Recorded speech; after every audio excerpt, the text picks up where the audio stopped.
ساهم في الموضوع. أنت فعلا سقط لأنك لا تحترم حتى أدبيات أجمع حقائبك. يا سيد طالب، دعني أسأله.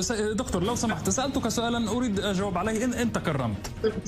سبتة ومليليا محتلتين، هذا ثابت، وهذه أوراق للزمن، أقولها أوراق للزمن. ما حدث اليوم بين المغرب وإسبانيا بعد اعتراف إسبانيا بالسيادة المغربية على الصحراء المغربية هو تكامل إقليمي. ملف سبتة ومليليا هو مطروح، ولكن مطروح للزمن. هناك نقط الآن إذا قرأت البيان المشترك هناك مسألة تتعلق قرينا واحد القراية، كنحاولوا نوظفوا هذه القراية في الدفاع على البلاد. هذا هو الدور ديالي. ندعوكم لمتابعة الأستاذ الدكتور عبد الرحيم المنار السليمي عبر صفحاته الرسمية على مواقع التواصل الاجتماعي لمتابعة كل جديده.